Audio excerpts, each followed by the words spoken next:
Hello and welcome everyone. This is Miss Walaa Samir, and today we will deal with a new chapter of the events of The Tale of Two Cities by Charles Dickens. Chapter 17. It's entitled The Shadow Deepens. At the same evening, when Darnay was arrested again, Mr. Lorry was at Tellson's bank. He had just finished his dinner when Sidney Carton entered with Mr. Barsad. Mr. Lorry was surprised to see Carton in Paris and couldn't remember seeing Barsad before. Carton reminded him with Barsad as the witness in Darnay's trial in London. Mr. Lorry immediately remembered him and looked at him with dislike. Carton told Mr. Lorry about rearresting Darnay again. He was shocked because he had been free and safe few hours ago. Barsad confirmed the news as he was told by a fellow spy. Carton told Mr. Lorry about his plan to save Darnay tomorrow in the trial by the influence of Dr. Manette. The thing which Mr. Lorry doubted due to the short time available to them and the fact that Darnay, who was carried today home by the people, may be condemned tomorrow. Barsad is one of Carton's cards to help Darnay in the trial, as he was formerly a spy for the English government. Now he's working as a spy for the French government. Due to that position, posted as a jailer in France, he could pass in and out of the prison when he chose. Carton had a secret agreement with him and let him leave. Carton told Mr. Lorry that he arranged to visit Darnay once. Mr. Lorry suspected the importance of that visit, as it wouldn't rescue him before the judges. Carton asked Mr. Lorry not to tell Lucy anything about his agreement, as she wouldn't be able to visit him too, and not to speak with her mentioning Carton's name. Finally, he asked Mr. Lorry to go to her and try to support her as much as he could. Carton was sad that, when he dies, no one would weep for him, while Mr. Lorry would have Lucy, a little Lucy, to weep for. Carton walked with Mr. Lorry to Lucy's gate, promising to reappear in the morning. Barsad would arrange a place for him among the crowd. Carton bought some medicines from the pharmacy. The pharmacist warned him from mixing them together. In the court, Mr. Lorry, Dr. Manette, and Lucy were there. The public prosecutor spoke in few words.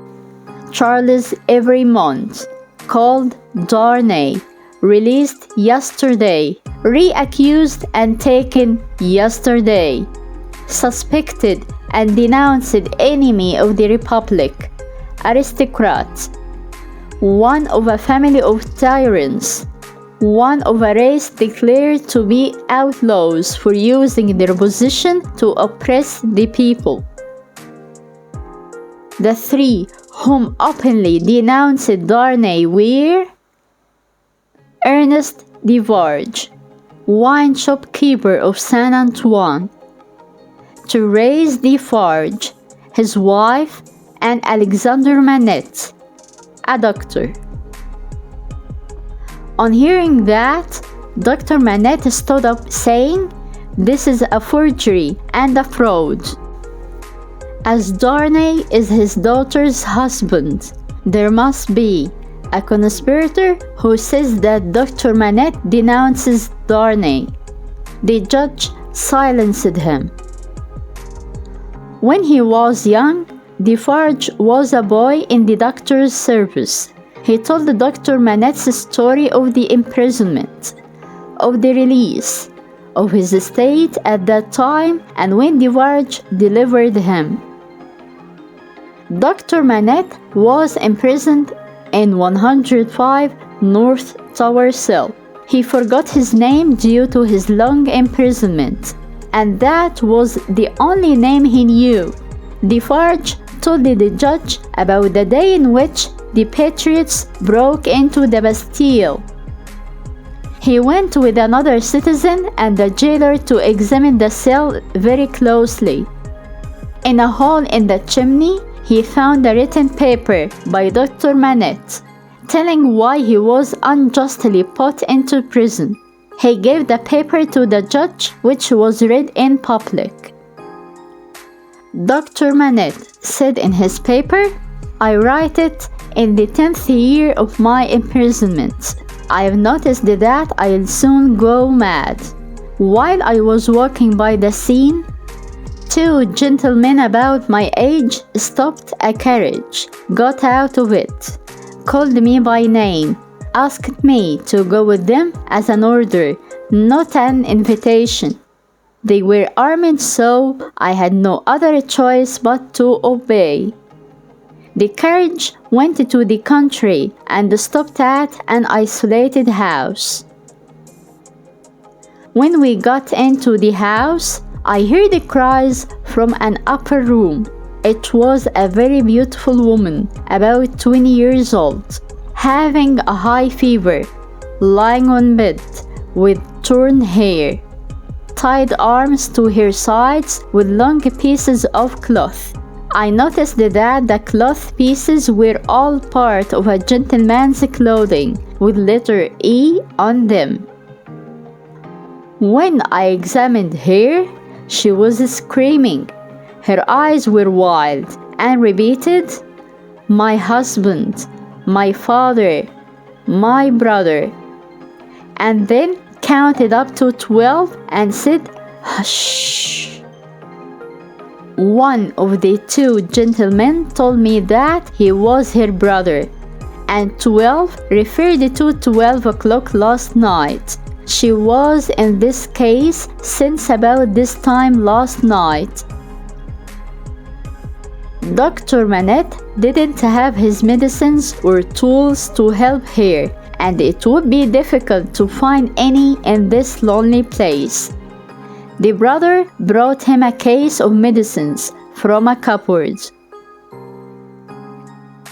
He gave her medicine and waited by the side of her bed to watch the effect of the medicine. After about half an hour, her brother asked me to see another person.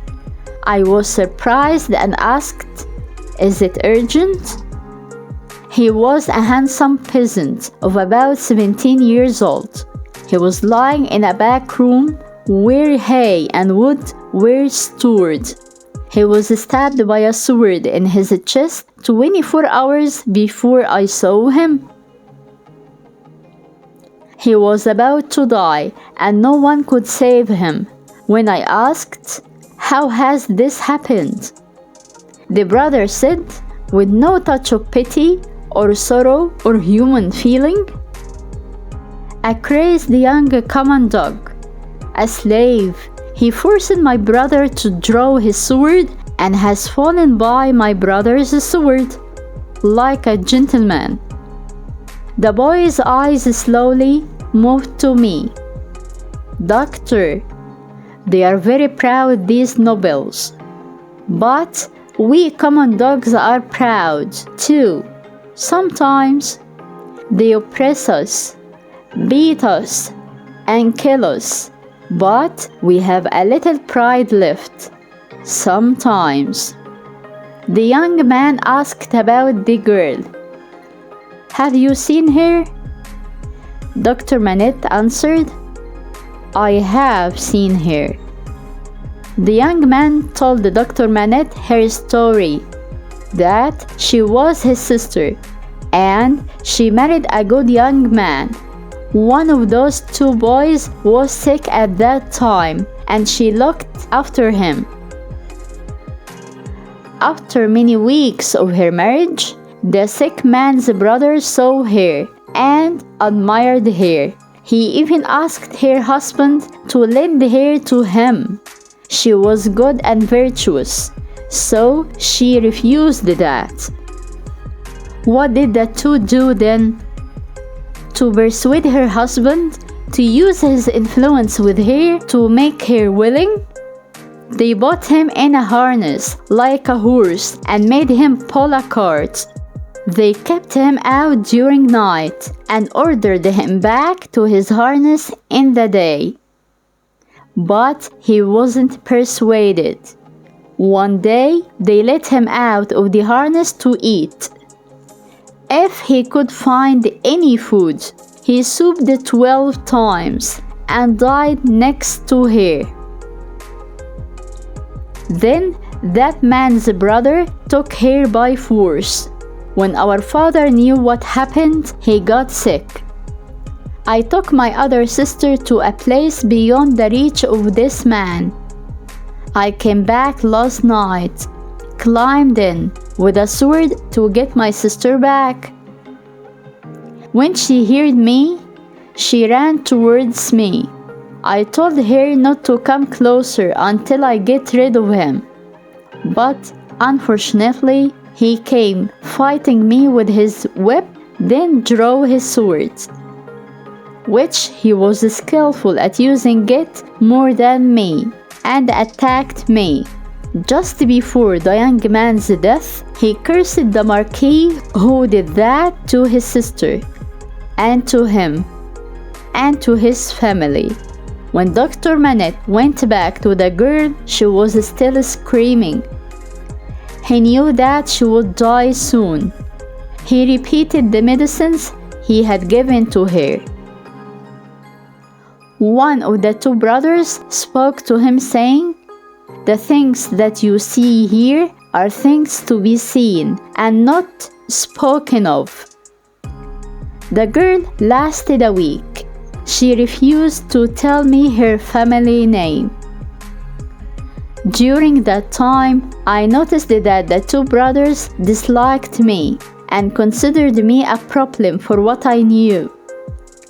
When they knew that she was dead, one of them said to the other, "I congratulate you, my brother." Then he gave me some gold coins, which I refused to take, and put them on the table. Dr. Manette decided to write privately to the minister, explaining all the circumstances. Yet, he knew that the nobles had a special power and influence on the court. So, he expected that the matter would never be heard of. But he wished he could relieve his mind. When I decided to do that, a young attractive lady came to visit me. Those are the words of Dr. Manette again. She seemed very upset. She introduced herself as the wife of the Marquis Saint-Evremont. He connected the title to the nobleman he had seen. She had discovered the main facts of the cruel story. While she didn't know the girl was dead, she wanted to know the name and the place of the girl's sister to help her, but he knew neither. She was a good, caring lady and not happy in her marriage. She feared her husband and his brother. She had a young pretty boy of 2 to 3 years old. She explained that she was doing that and trying to make a change for the sake of her own child, or else one day he would be the one to do so. On her death, she would leave him a few jewels, and the boy would have to give them to that injured family. The little child promised to do what his mom wanted. Dr. Manette sealed his letter and decided to deliver it himself that day. That night, about 9 o'clock, there was an urgent case. There was a carriage waiting outside. When he was out of his house, a black scarf was pulled over his mouth from behind, and his arms were tightly tied. The two brothers crossed the road from a dark corner. The Marquis took the letter from Manette's pocket and burned it. No word was spoken. He was brought to this prison, to his living grave. During his long imprisonment, neither of the two brothers gave him any news about his wife, whether she was alive or dead. He remembered the words that the young man had cursed them with just before his death, and so had he felt. He denounced them to heaven and earth, and their descendants to the last of their race. When the reading of the document was done, it called up the most revengeful passions of the time. The crowd said, "Blood." The younger sister of the dead young man and young woman was Madame Devarge. She kept the secret for years till she had the opportunity to revenge. While the everyman little child was Darnay. That's why she hated him the most, and all who belonged to him. We now know the reason why the Devarges kept the papers secret since they were taken from the Bastille, as they were waiting for the right moment to show them. The Evrémonde family had long been hated from people in Saint Antoine and had been included in the fatal register. Madame Devarge smiled with hatred to Dr. Manette and told him to try to save Darnay this time too. She knew that he couldn't. Being from an aristocratic family, an enemy of the Republic, a well-known oppressor of the people, all the jury agreed that Darnay would be sent to prison and death within 24 hours. Lucy asked the jailers to say goodbye to her husband, and they agreed. Dr. Manette was in a bad condition. Darnay told him how sorry he felt for what had happened to him in and after prison. He even thanked him for allowing him to marry Lucy. When he left, Lucy fainted. Carton appeared from a dark corner, carried her to the coach. Dr. Manette and Mr. Lorry were with her inside the coach, whereas Carton sat beside the driver. When they got home, he put her on a couch. Little Lucy and Miss Bruce wept over her. Little Lucy asked him to help her mother and save her father. Then he talked to Dr. Manette to use his influence during the coming few hours. Dr. Manette promised not to rest a moment. He would go to the prosecutor, the president, and write to whoever could help in saving Darnay. Carton would visit Mr. Lorry at 9 to know what he had done. When he was about to leave, Mr. Lorry showed his feeling of hopelessness in any means to save Darnay. Unfortunately, Carton confirmed that too. The questions for this chapter are: what was Carton's threat to Barsad? How did Carton force Barsad to help him? Why did Carton speak to Barsad in the presence of Mr. Lorry? What were Carton's winning cards? What were Barsad's losing cards? Why was Dr. Manette imprisoned? Why was Mr. Lorry ready to leave Paris? What upsets him? Thank you so much for being here, and see you in chapter 18. Bye!